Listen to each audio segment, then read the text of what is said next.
ಓಂ ಆತ್ಮಾವ ಅರೇ ದ್ರಷ್ಟವ್ಯ ಶ್ರೋತವ್ಯೋ ಮಂತವ್ಯೋ ನಿಧಿಧ್ಯಾಸಿತವ್ಯ.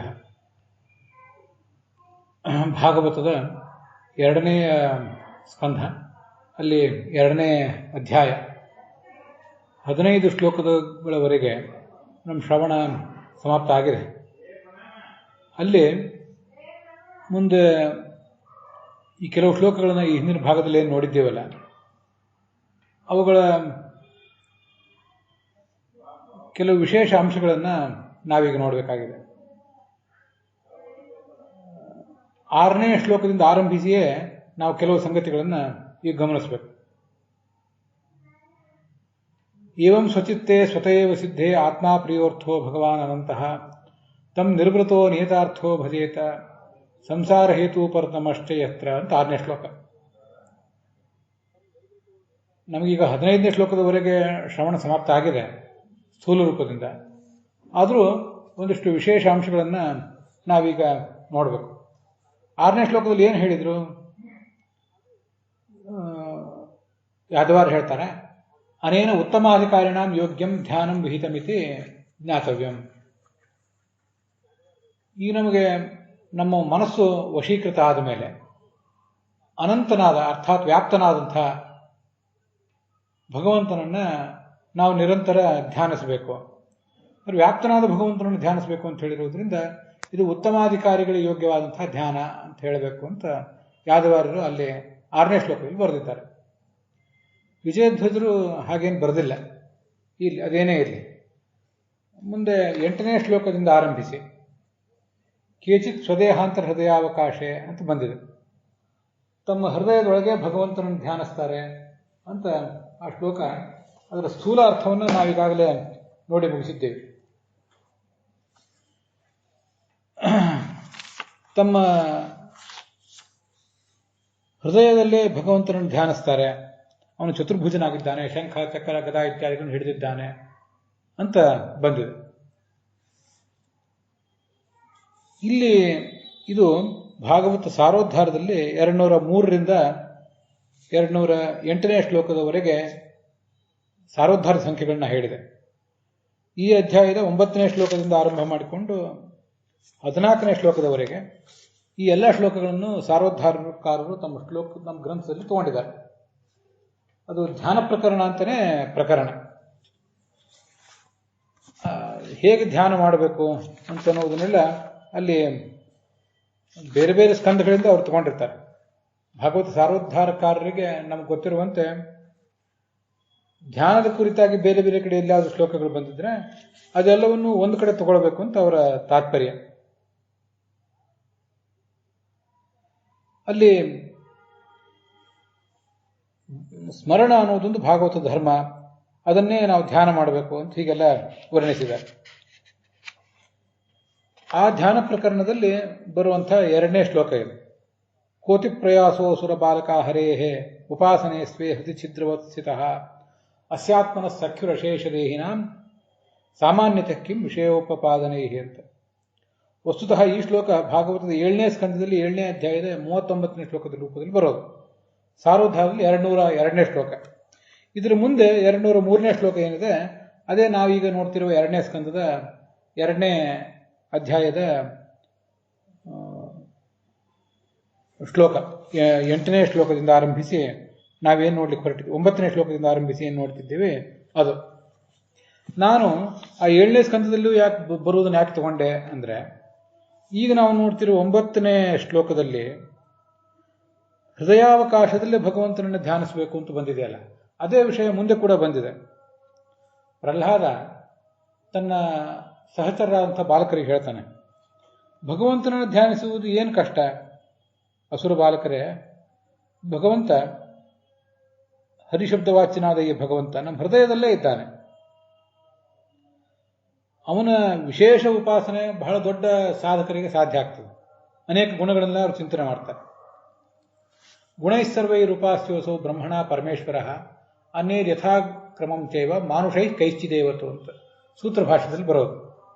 ಸಕಲ ಗುಣ ಪರಿಪೂರ್ಣ ಅಂತ ಚತುರ್ಮುಖ ಬ್ರಹ್ಮನೇ ಭಗವಂತನನ್ನು ಉಪಾಸನೆ ಮಾಡ್ತಾನೆ. ತದನ್ಯೇಷಾಂ ಯಥಾಯೋಗಂ ಅಖಿಲ ಜ್ಞಪ್ತಿರಿಷ್ಯತೆ. ಉಳಿದವರೆಲ್ಲರೂ ಕೂಡ ಅವರವರ ಯೋಗ್ಯತೆಗೆ ಅನುಗುಣವಾಗಿ ಭಗವಂತನನ್ನು ಉಪಾಸಿಸ್ತಾರೆ. ಮನುಷ್ಯರು ಭಗವಂತನನ್ನ ಸತ್ವ ಚಿತ್ತ ಆನಂದ ಆತ್ಮ ಅಂತ ಉಪಾಸನೆ ಮಾಡ್ತಾರೆ. ಅದು ಕೂಡ ಈ ಹಿಂದೆ ಬಂದಿದೆ. ತಮ್ಮ ಸತ್ಯಂ ಆನಂದ ನಿಧಿಂ ಭಜೇತ ಅಂತ ಶ್ಲೋಕದಲ್ಲಿ ಆ ವಿಷಯ ಬಂದಿದೆ. ಹೀಗೆ ನಮ್ಮ ಬಿಂಬ ಈ ಭಗವಂತ, ನಾವು ಪ್ರತಿಬಿಂಬರು, ಅವನು ಬ್ರಹ್ಮ, ತಮ್ಮ ಸರ್ವಾತ್ಮನಾ ಭಜೇತ ಅಂತ ಬಂತು.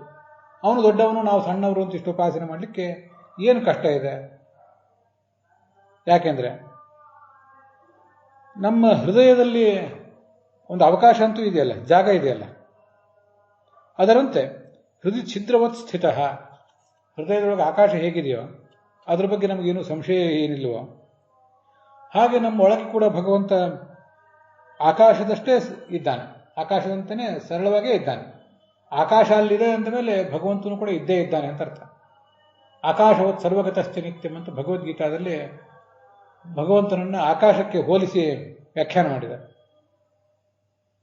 ಹೀಗೆ ಎಲ್ಲರ ಹೃದಯದಲ್ಲಿ ಅವನು ನಮಗೆಲ್ಲರಿಗೂ ಗೆಳೆಯನಾಗಿ ಒಳಗಡೆ ಇದ್ದಾನೆ.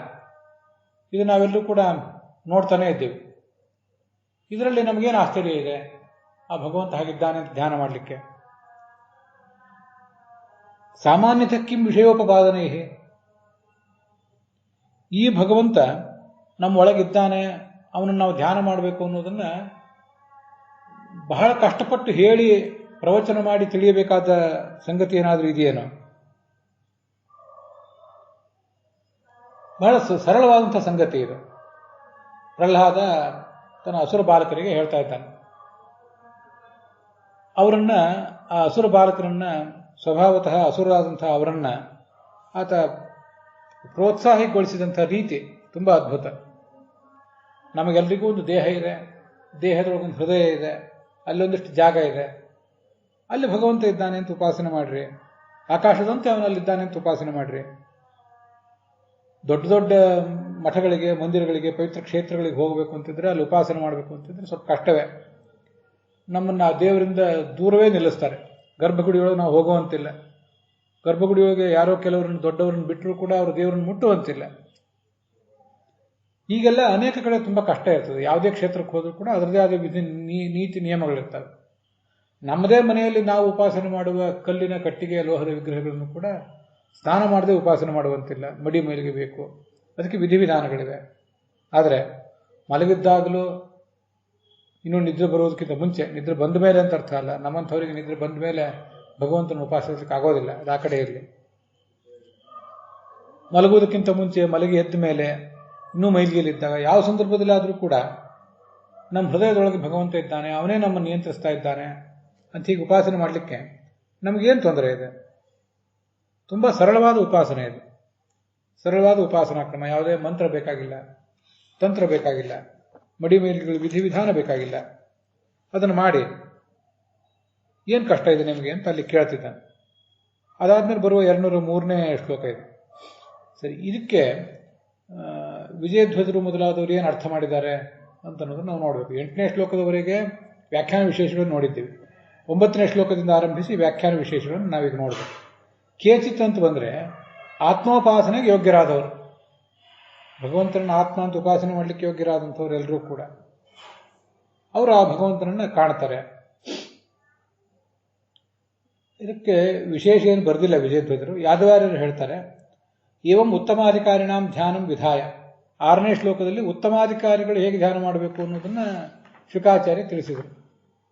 ಈಗ ಮಧ್ಯಮಾಧಿಕಾರಿಗಳು ಮತ್ತು ಅಧಮಾಧಿಕಾರಿಗಳು ಅವರು ಹೇಗೆ ಧ್ಯಾನ ಮಾಡಬೇಕು ಅಂತ ಅನ್ನೋದನ್ನು ಈ ಶ್ಲೋಕದಲ್ಲಿ ಹೇಳ್ತಾರೆ ಅಂತ ಇದು ಯಾದವಾರ್ಯರು ಅದಕ್ಕೆ ವ್ಯಾಖ್ಯಾನ ಮಾಡಿ ತೋರಿಸೋದು.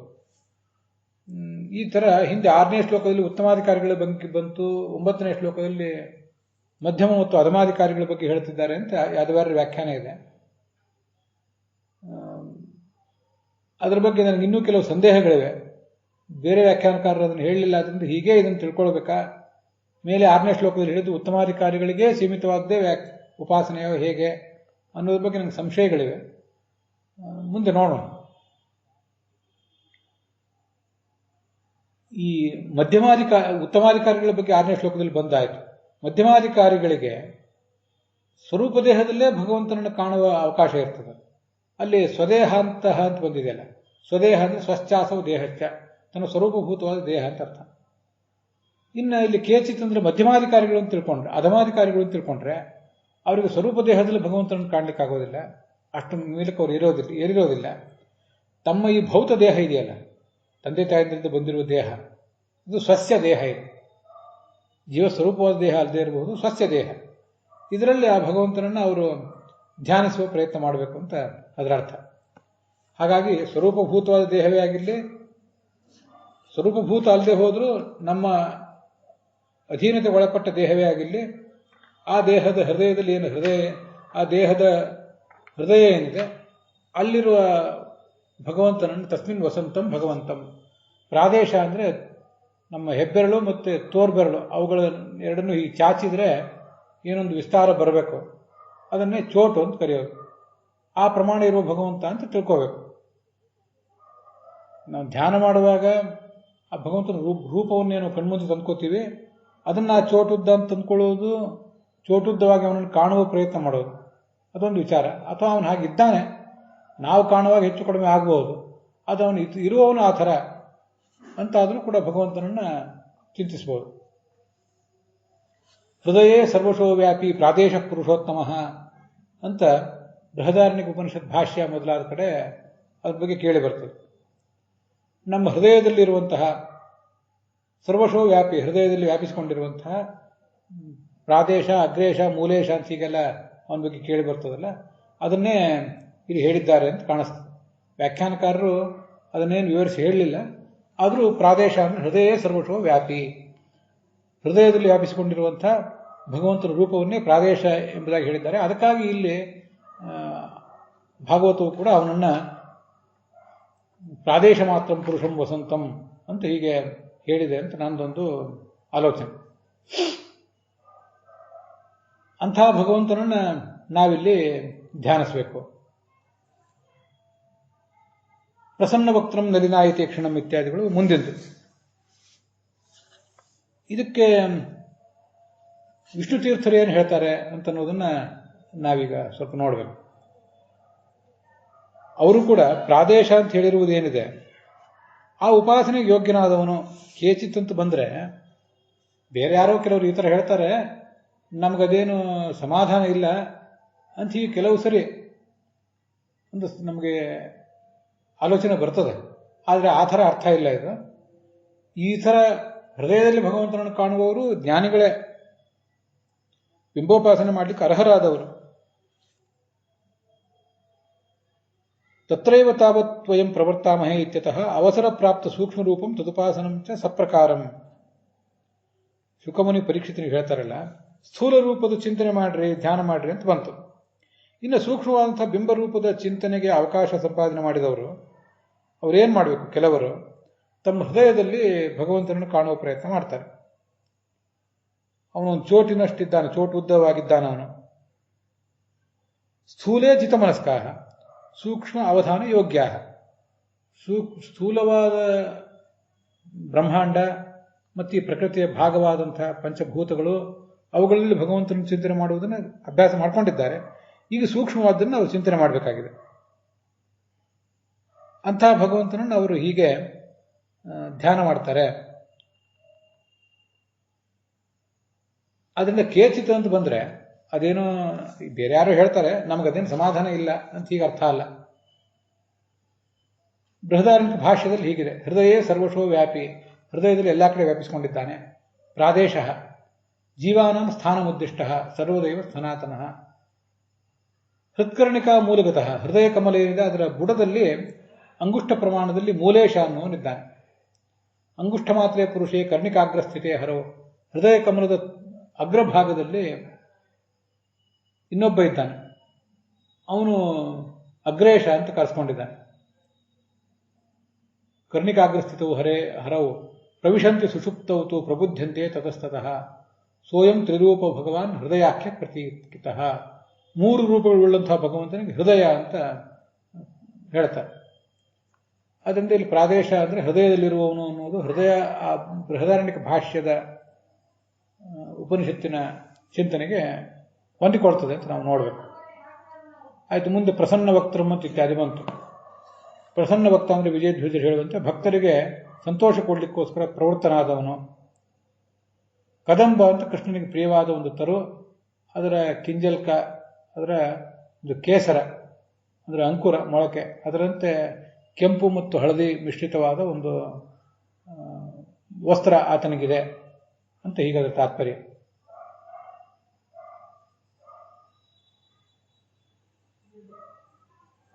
ಲಸನ್ ಮಹಾಹಾರ, ಹೊಳೆಯುವಂತಹ ಹಾರ ಧರಿಸಿದ್ದಾನೆ. ಇದು ಅದರ ಅರ್ಥ ಎಲ್ಲ ನಾವು ಹಿಂದೆ ನೋಡಿದ್ದೇವೆ. ಸರಿ, 204ನೇ ಶ್ಲೋಕದಲ್ಲಿ ಏನು ಹೇಳ್ತಾರೆ ಯಾದವ ವಿಷ್ಣು ತೀರ್ಥಾಚಾರ್ಯರು ಅಂದರೆ, ಪ್ರಸನ್ನಂ ವಿಕಸಿತಂ, ಪ್ರಸನ್ನವಾದಂತಹ ಮುಖ ಇದೆ. ಹೆಚ್ಚಿನ ಅರ್ಥ ಏನಿಲ್ಲ.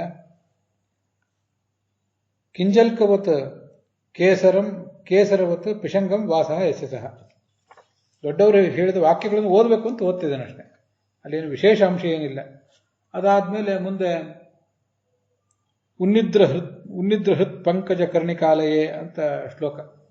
ಅದಕ್ಕೆ ಅರ್ಥ ಏನು ಹೇಳ್ತಾರೆ, ಉನ್ನಿದ್ರ ಅಂದ್ರೆ ನಿದ್ರೆ ಮಾಡಿದ್ದು ಅಂದ್ರೆ ಮುಗ್ಗಾಗಿರುವುದು ಅಂತ ಅರ್ಥ. ನಮ್ಮ ಕಣ್ಣು ಕೂಡ ನಾವು ನಿದ್ರೆ ಮಾಡಿದ್ದಾಗ ಮುಚ್ಚಿಕೊಂಡಿರ್ತದೆ. ಕಮಲ ಮುಗ್ಗಾಗಿದ್ರೆ ಅದು ನಿದ್ರೆ ಮಾಡಿದಂತೆ. ಉನ್ನಿದ್ರ, ನಿದ್ರೆಯಿಂದ ಎದ್ದಂತೆ ಅಂದ್ರೆ ಅರಳಿದಂತೆ ಅಂತ. ಅರಳಿದ ನಮ್ಮ ಹೃದಯ ಕಮಲ, ಅದರ ಕರ್ಣಿಕಾಲಯೇ. ಈ ಭಗವಂತನನ್ನ ಅಲ್ಲಿ ದೊಡ್ಡ ದೊಡ್ಡ ಯೋಗಿಗಳು ಕೂಡ ಧ್ಯಾನ ಮಾಡ್ತಾರೆ. ಯೋಗೇಶ್ವರರು ಕೂಡ ತಮ್ಮ ಅರಳಿದ ಹೃದಯ ಕಮಲದಲ್ಲಿ ಅವನ ಪಾದ ಪಲ್ಲವಗಳನ್ನ ಸ್ಥಿರವಾಗಿ ಇಟ್ಕೊಂಡು ಬಿಟ್ಟಿರ್ತಾರೆ. ಅದು ಯಾವತ್ತೂ ಒಂದು ಧ್ಯಾನ ಮಾಡ್ತಿರ್ತಾರೆ ಅಂತ ತಾತ್ಪರ್ಯ. ಅಮ್ಲಾನ ಲಕ್ಷ್ಮಿಯ ವನಮಾಲಯಾಂಚಿತಂ, ಅವನೇನೊಂದು ಮಾಲೆ ಧರಿಸಿದ್ದಾನೆ, ಅದು ಬಾಡುವುದೇ ಇಲ್ಲ, ಅಂತಹ ಅದ್ಭುತವಾದಂತಹ ಮಾಲೆ, ಅದನ್ನ ಧರಿಸಿದ್ದಾನೆ.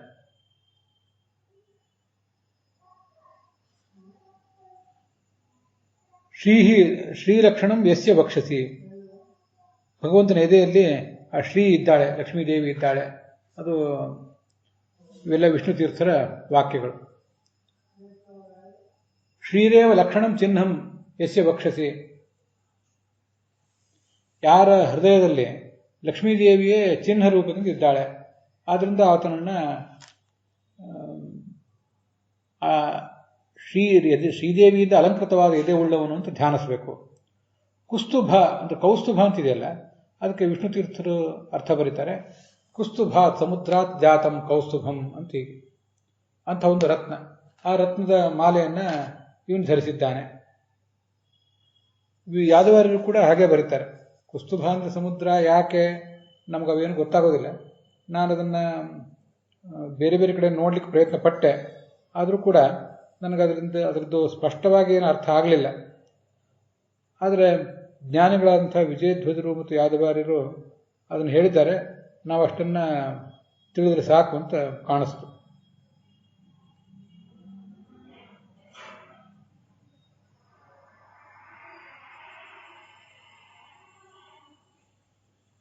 ಇದಕ್ಕೆ ಶಬ್ದಕಲ್ಪದ್ರುಮ ಮೊದಲಾದ ಕಡೆ ಕು ಅಂದ್ರೆ ಭೂಮಿ, ಆ ಭೂಮಿಯನ್ನ ಸ್ತುಭ್ನಾತಿ ವ್ಯಾಪ್ನೋತಿ ಇದು ಕುಸ್ತುಭ ಸಾಗರ. ನಾನು ಈ ಮೊದಲು ಕುಸ್ತುಭ ಅಂದ್ರೆ ಸಮುದ್ರ ಯಾಕೆ ಅಂತ ಅರ್ಥ ನಂಗೆ ಸಿಕ್ಕಿರಲಿಲ್ಲ, ಈಗ ಆಮೇಲೆ ಸಿಕ್ಕಿತ್ತು. ಭೂಮಿಯನ್ನೆಲ್ಲ ಸ್ತುಭ್ನಾತಿ ವ್ಯಾಪಿಸಿಕೊಂಡಿದೆ, ಅದರಿಂದ ಕುಸ್ತುಭ ಅಂದ್ರೆ ಸಾಗರ. ಅಂಥ ಸಾಗರದಲ್ಲಿ ಇದು ಜನಿಸಿರುವಂಥದ್ದು ಈ ಕೌಸ್ತುಭ ಅನ್ನುವಂಥ ಮಣಿ, ಅದು ಅದರ ಅರ್ಥ. ಕುಸ್ತುಭೋ ವಿಷ್ಣು ತಸ್ಯ ಅಯಂ ಮಣಿ, ಅದು ಆಗಬಹುದು. ವಿಷ್ಣುವಿಗೆ ಸರ್ವಶಬ್ದ ವಾಚ್ಯ ಆದ್ರಿಂದ ಅವನಿಗೆ ಕುಸ್ತುಭ ಅಂತ ಹೆಸರು, ಅವನಿಗೆ ಸಂಬಂಧಪಟ್ಟ ಮಣಿ.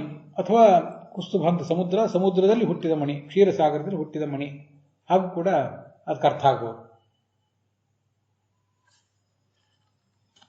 ಇದು ಉನ್ನಿದ್ರ ಅನ್ನುವ ಶ್ಲೋಕದ ಅರ್ಥ, 11ನೇ ಶ್ಲೋಕದ ಅರ್ಥ. ಅದಾದ್ಮೇಲೆ ವಿಭೂಷಿತಂ ಮೇಖಲಯ ಅನ್ನುವಂಥ ಶ್ಲೋಕ, 12ನೇ ಶ್ಲೋಕ. ಮೇಖಲ ಅಂದ್ರೆ ಒಡ್ಯಾಣ, ಅದನ್ನ ಧರಿಸಿದ್ದಾನೆ. ಉಂಗುರ ಇತ್ಯಾದಿಗಳನ್ನು ಕೂಡ ಧರಿಸಿದ್ದಾನೆ. ಅಲ್ಲಿ ಯಾದವಾರ್ಯರಾಗಲಿ ವಿಜಯಧ್ವಜರಾಗಲಿ ಅರ್ಥ ಬರೀಬೇಕಾದ ವಿಶೇಷ ಅಂಶಗಳೇನಿಲ್ಲ. ನಾವೀಗೇನು ಒಂದು ಸರಳವಾದ ಕನ್ನಡ ಅರ್ಥ ನೋಡಿದ್ದೀವಿ, ತಾತ್ಪರ್ಯ ಅಷ್ಟೇ ಅಲ್ಲಿರೋದು. ಈ ವಿಷ್ಣು ತೀರ್ಥರ ವ್ಯಾಖ್ಯಾನದಂತೆ ಮೇಖಲ ಅದು ಕೂಡ ಕಾಂಚನೆ, ಹೇಗೆ ವಿಜಯಧ್ವಜರು ಮತ್ತು ಯಾದವಾರ್ಯರು ಸರಳವಾದ ಅರ್ಥ ಬರೆದಿದ್ದಾರೆ, ಅದೇ ಥರದ ಅರ್ಥವನ್ನೇ ಇಲ್ಲಿ ವಿಷ್ಣು ತೀರ್ಥರು ಕೂಡ ಬರೆದಿದ್ದಾರೆ. ಬಿಂಬಮ್ಮನ ಅವಯವ ಧ್ಯಾನ, ಅದನ್ನು ಬೇರೆ ಬೇರೆ ರೀತಿಯಾಗಿ ಅದನ್ನು ಹೇಗೆ ಧ್ಯಾನ ಮಾಡಬೇಕು ಅನ್ನೋದನ್ನೇ ಅಲ್ಲಿ ವಿವರಿಸಿದ್ದಾರೆ. ಮುಂದೆ 7ನೇ ಶ್ಲೋಕ, ಅಧೀನ ಲೀಲಾ ಹಸಿತೇಕ್ಷಣೋಲ್ಲತಂತು. ಅಲ್ಲೇ ಚಿಂತಾಮಯಂ ಅನ್ನುವಂಥ ಈ ವಿವರಣೆ ಬರೋದು. ಅಲ್ಲಿ ವಿಷ್ಣು ತೀರ್ಥರು ಹೀಗೆ ಅದಕ್ಕೊಂದು ಅರ್ಥ ಬರೆದಿದ್ದಾರೆ. ಅಧೀನವಾದಂತಹ ಒಂದು ಲೀಲಾ, ಭಗವಂತನ ಲೀಲಾ ಏನಿದೆ ಅದು ನಮ್ಮಂತೆ ದೀನವಾದದ್ದು, ಶಕ್ತಿಗುಂದಿದ ಒಂದು ಸೊಬಗಲ್ಲ. ಒಂದು ಎಂದೂ ದೀನವಲ್ಲದ ತನ್ನ ಪರಾಕ್ರಮದಿಂದ ಮೆರೆಯುವಂತಹ ಲೀಲಾ ಭಗವಂತಂದು. ಭಕ್ತರ ಮೇಲೆ ಅನುಗ್ರಹ ತೋರಿಸಲಿಕ್ಕೋಸ್ಕರ ಹುಬ್ಬುಗಳ ಒಂದು ಚಲನ ಮಾಡ್ತಿದ್ದಾನೆ. ಅಂಥ ಸಕಲಾಭೀಷ್ಟದಾಯಕರಾದಂಥ ಭಗವಂತವನು ಅದನ್ನು ಒಂದೊಂದು ಅವಯವನ್ನಾಗಲಿ ಅಥವಾ ಎರಡೆರಡು ಅವಯವಗಳನ್ನಾಗಲಿ ಒಟ್ಟೊಟ್ಟಿಗೆ ಆದರೂ ಚಿಂತನೆ ಮಾಡಿ ಅದು ಮುಂದುವರಿಸಬೇಕು. ಮುಂದೆ ಹಾಗೆ ಮಾಡಿದ್ರೆ ಪೂರ್ಣ ಅವಯವದ ಧ್ಯಾನ ಮಾಡಲಿಕ್ಕೆ ಶಕ್ತಿ ಬರ್ತದೆ ಅಂತ.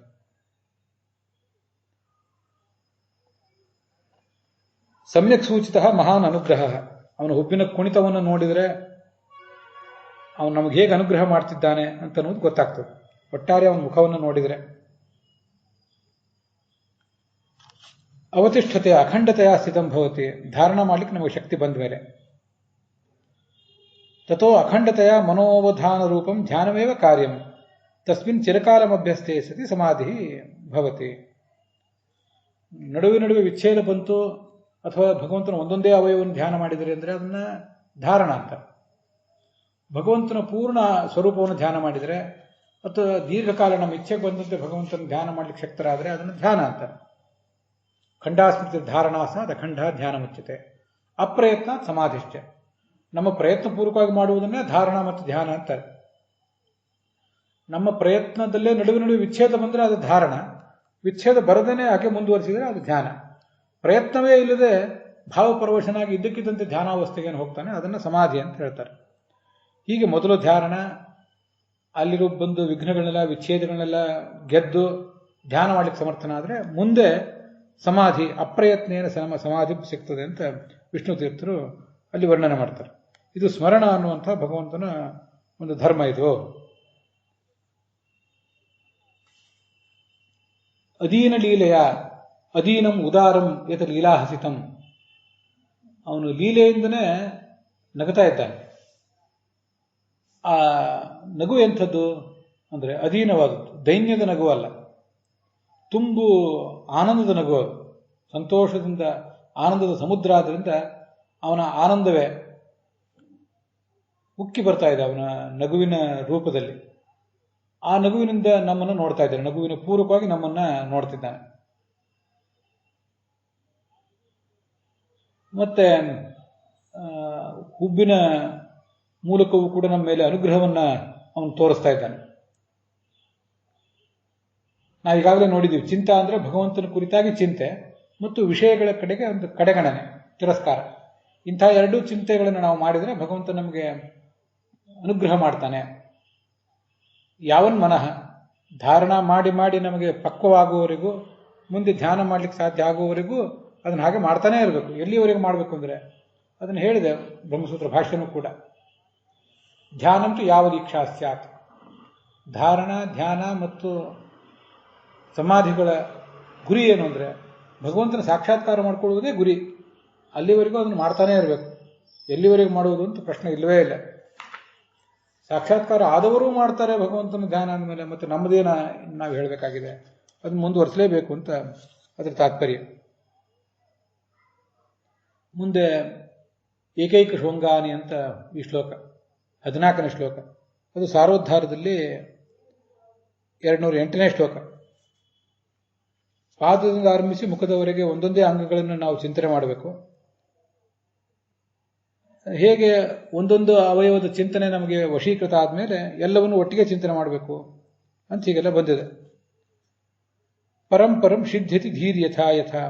ಕ್ರಮವಾಗಿ ಹೀಗೆ ಮಾಡ್ತಾ ಹೋದರೆ ನಮ್ಮ ಅಜ್ಞಾನ ಎಲ್ಲ ಕಳೆದು ಮನುಷ್ಯನ ಮನಸ್ಸು ಸ್ವಚ್ಛ ಆಗ್ತದೆ. ಇಲ್ಲಿ ಯಾವದ್ ಹಸಿತಂ ಗದಾಭೃತಃ, ಹಸಿತಂ ಅಂತ ಬಂದಿದೆ. ಪಾದಾದಿ ಯಾವತ್ ಹಸಿತಂ, ಮುಖದವರೆಗೆ ಅಂತ. ಹಸಿತಂ ಅಂದ್ರೆ ಹಾಸೇನ ವಿಕಾಸಿತಂ ಮುಖಂ, ನಗುವಿನಿಂದ ಅರಳಿದ ಮುಖ. ಇದು ಅವ್ರು ಬರೆಯುವಂಥ ಅರ್ಥ. ಯಥಾ ಯಥಾ ಧೀಹಿ ಸಿದ್ಧತೆ ಸರ್ವಾಂಗ ಧ್ಯಾನೇ ಕ್ಷಮಾ ಭವತಿ.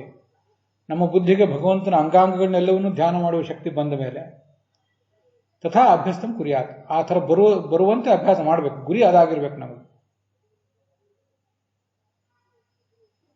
ಇಲ್ಲಿ ಯಾದವಾರ್ಯರು ಕೂಡ ವಿಶೇಷ ಅರ್ಥವನ್ನು ಏನು ಬರೆದಿಲ್ಲ, ಹಾಗಾಗಿ ಅದನ್ನು ಬಿಟ್ಟಿದ್ದೇನೆ. ಉಕ್ತ ಪ್ರಕಾರೇಣ ಸಮಸ್ತ ಅವಯವ ಧಾರಣಾಯಾಮಪಿ ಅಶಕ್ತೇನ, ಸಮಸ್ತ ಅವಯವಗಳು ಧ್ಯಾನ ಮಾಡಲಿಕ್ಕಾಗದೆ ಹೋದ್ರೆ ಏನು ಮಾಡಬೇಕು ಅಂದ್ರೆ ಪಾದಾದಿ ಮುಖ ಪರ್ಯಂತಂ, ವಿಷ್ಣು ತೀರ್ಥರ ಮಾತಿದು. ಸಮಸ್ತಾವಯವ ಧಾರಣಾಯಾಮ ಅಶಕ್ತೇನ ಪಂಚಷಾಣಾಂ ವಾ ತ್ರಿಚತುರಾಣಾಂ ವಾ ದ್ವಿತ್ರಾಣಾಂ ವಾ ಅಂಗಾನಾಂ ಧಾರಣ ಕರ್ತವ್ಯ. ಎಷ್ಟು ಹೊತ್ತು ಸಾಧ್ಯವೋ ಅಷ್ಟೇ ಧ್ಯಾನ ಮಾಡಿ. ನಿಮಗೆ ಸಮಸ್ತ ಅವಯವವನ್ನು ಧ್ಯಾನ ಮಾಡಲಿಕ್ಕಾಗದೆ ಹೋದರೆ 5-6 ಅವಯವಗಳನ್ನು, 2-3 ಅವಯವಗಳನ್ನು, 3-4 ಅವಯವಗಳನ್ನು, ಒಂದು ಅವಯವನ್ನಾದರೂ ಧ್ಯಾನ ಮಾಡಿರಿ. ತತ್ರಾಪ್ಯಶಕ್ತಿ ಅಂತೂ ಏಕೈಕ ಅವಯವಸ್ಯವ ಧಾರಣ ಕರ್ತವ್ಯ. ಭಗವಂತನೊಂದು ಪಾದವನ್ನಾದರೂ ಕೂಡ ಧ್ಯಾನ ಮಾಡಬೇಕು, ಅಷ್ಟನ್ನಾದರೂ ಧ್ಯಾನ ಮಾಡಬೇಕು. ಅವನ ಮುಗುಮುಳ್ಳಗೆಯನ್ನಾದರೂ ಧ್ಯಾನ ಮಾಡಬೇಕು. ಸ್ಮರಣ ಎಂಬ ಭಾಗವತ ಧರ್ಮದ ಬಗ್ಗೆ ಇಷ್ಟೆಲ್ಲ ವರ್ಣನೆ ಮಾಡಿದ್ದಾರೆ. ಯಾವನ್ನ ಜಾಯೇತ ಅಂತ ಇದು ಮುಂದೆ 15ನೇ ಶ್ಲೋಕ. ಅದೇನು ಹೇಳಿದೆ? 15ನೇ ಶ್ಲೋಕ ಭಾಗವತದಲ್ಲಿ ಅದೇನು ವರ್ಣನೆ ಮಾಡ್ತದೆ ಅಂದ್ರೆ, ನಿತ್ಯಕರ್ಮ ಎಲ್ಲ ಮುಗಿದ ಮೇಲೆ ಮತ್ತೆ ಆ ಭಗವಂತನ ವಿರಾಟ್ ರೂಪದ ಅವಯವಗಳನ್ನು ಧ್ಯಾನ ಮಾಡಬೇಕು ಅಂತ ಬಂದಿದೆ. ತಾವತ್ ಸ್ಥವೀಯ ಪುರುಷಸ್ಯ ರೂಪಂ ಅಂತ ಇದನ್ನು ಉಪಸಂಹರತಿ ವಿಜಯಧ್ವಜರು ಹೇಳ್ತಾರೆ. ಚತುರ್ಮುಖ ಬ್ರಹ್ಮಾದಿ ಇವರು ಪರಾವರ ಅಂತ ಬಂದಿದೆ ಅಲ್ಲ. ಪರಾವರ ಅಂದ್ರೆ ಪರರು ಅಂದ್ರೆ ಬ್ರಹ್ಮಾದಿ ದೇವತೆಗಳು, ಅವರಿಗಿಂತಲೂ ಅವರ ಆ ಚತುರ್ಮುಖ ಬ್ರಹ್ಮಾದಿಗಳೇ ಇವನಿಗೆ ಕೆಳಗಿದ್ದಾರೆ. ಅದರಿಂದ ಇವನು ಪರಾವರ.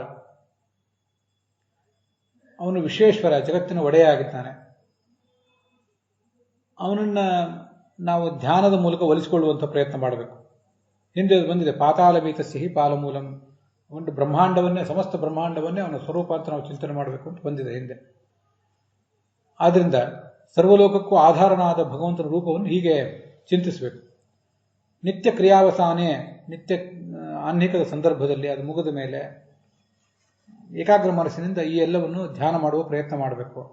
ಗಾಯತ್ರಿ ಮೊದಲಾದವುಗಳನ್ನು ಮಾಡ್ತೇವೆ, ಕೃಷ್ಣ ಮಂತ್ರ ಮಾಡ್ತೇವೆ, ನಾರಾಯಣ ಅಷ್ಟಾಕ್ಷರ ಮಾಡ್ತೇವೆ. ಅದ್ರ ಜೊತೆಗೆ ಇದನ್ನೂ ಒಂದನ್ನು ಕೂಡ ಮಾಡಬೇಕು ಅಂತ ಅದರ ತಾತ್ಪರ್ಯ. ಇದರಿಂದಲೇ ನಮಗೆ ಭಕ್ತಿಯೋಗ, ಸಾಧಕನಿಗೆ ಭಕ್ತಿಯೋಗ ಪ್ರಾಪ್ತ ಆಗುವುದು ಇದರ ಮೂಲಕವೇ. ಮಹಾತ್ಮ ಜ್ಞಾನಪೂರ್ವಕ ಸುದೃಢ ಪ್ರೇಮ ಪ್ರವಾಹ ಭಕ್ತಿ. ಅಂಥ ಒಂದು ಭಕ್ತಿ ಎಂಬ ಉಪಾಯವೇ ನಮಗೆ ಮೋಕ್ಷಕ್ಕೆ ಕಾರಣ. ಅಂಥ ಯೋಗ ನಮ್ಮ ಕೈಗೆ ಸಿಗುವ ತನಕವೂ ತಾವತ್ಪರ್ಯಂತಂ ಪುರುಷ ಅಂದರೆ ಪೂರ್ಣ ಷಡ್ಗುಣ. ಅಂದರೆ 6. ಷಡ್ಗುಣ ಅನ್ನುವುದರ ಸಂಕೇತವೇ, ಸಂಕ್ಷಿಪ್ತಾಕ್ಷರವೇ 6. ಆಗ ಭಗವಂತನನ್ನ ನಾವು ಧ್ಯಾನಿಸಬೇಕು ಅಂತ ಅದರ ತಾತ್ಪರ್ಯ. ಪುರುಷ ಅಂದರೆ ಪೂರ್ಣ ಷಡ್ಗುಣನಾದ ಭಗವಂತನನ್ನ ಅವಶ್ಯಕ ಕರ್ಮಾನುಷ್ಠಾನ ಅನಂತರಂ, ಸಂಧ್ಯಾವಂದನೆ, ದೇವರ ಪೂಜೆ, ಬ್ರಹ್ಮಯಜ್ಞ ಇತ್ಯಾದಿಗಳೆಲ್ಲ ಆದಮೇಲೆ, ಅದು ಮುಗಿದ ಮೇಲೆ ಅಂತಲೇ ಏನಲ್ಲ, ಯಾವ ಸಂದರ್ಭದಲ್ಲಿಯೂ ಕೂಡ ಪೂಜಾ ನಡೆದಾಗಲೂ ಅದನ್ನು ಧ್ಯಾನಿಸ್ಬೋದು. ನಿತ್ಯಕರ್ಮವು ಭಗವಂತನ ಭಕ್ತಿಯೋಗಕ್ಕೆ ನಮಗೆ ಸಾಧನವೇ. ಸ್ಥವಿಯೋ ರೂಪಂ, ಯಾವುದು ಸ್ಥವಿಷ್ಟ ರೂಪ ಅಂದರೆ ಅದು ಹಿಂದೆ ಪಾತಾಳಮೇತಸ್ಯ ಹಿ ಪಾದಮೂಲಮಲ್ಲಿ ಬಂದಿದೆ. ಆಚಾರ್ಯ ಹೇಳ್ತಾರೆ ಸ್ಥೂಲವಾದ ರೂಪ ಅಂದರೆ ಇದೆ. ಇದಾಗದೆ ಹೋದರೆ ನಾನು ಆವತ್ತು ಹೇಳಿದ್ದೆ, ದೊಡ್ಡ ದೊಡ್ಡ ವಿಶಾಲವಾದ ವೃಕ್ಷಗಳು, ದೊಡ್ಡ ದೊಡ್ಡ ಪರ್ವತಗಳು, ಹಿಮಾಲಯ, ವಿಂಧ್ಯ, ಸಹ್ಯಾದ್ರಿ ಮೊದಲಾದ ಪರ್ವತಗಳು ಎಲ್ಲ ಕಡೆಯೂ ಕೂಡ ಭಗವಂತನನ್ನು ಕಾಣುವ ಪ್ರಯತ್ನ ಮಾಡಬೇಕು ಅಂತ ಅದರ ತಾತ್ಪರ್ಯ. ಇದು ಒಂದು ಶ್ಲೋಕ. ಇನ್ನು ಕೊನೆಯದಾಗಿ ಮತ್ತೊಂದು, ಏನು ಕೊನೆಯದು 215ನೇ ಶ್ಲೋಕ ನೋಡಿದ್ವಿ. ಈ 215ನೆಯ ಈ ಶ್ಲೋಕ ನಮ್ಮ ವಿಷ್ಣು ತೀರ್ಥರು ಅದೊಂದು ಶ್ಲೋಕ ನೋಡಿಬಿಟ್ರೆ ಮುಗಿದು ಹೋಗ್ತದೆ. ಅದು 215 ಕೇವಲ 15. ಆ 15ನೇ ಶ್ಲೋಕವನ್ನು ಅವರು ತಮ್ಮ ವ್ಯಾಖ್ಯಾನದಲ್ಲಿ ತಗೊಂಡಿದ್ದಾರೆ ವಿಷ್ಣು ತೀರ್ಥರು. ಅದನ್ನೀಗ ನಾವು ನೋಡಬೇಕಾಗಿದೆ.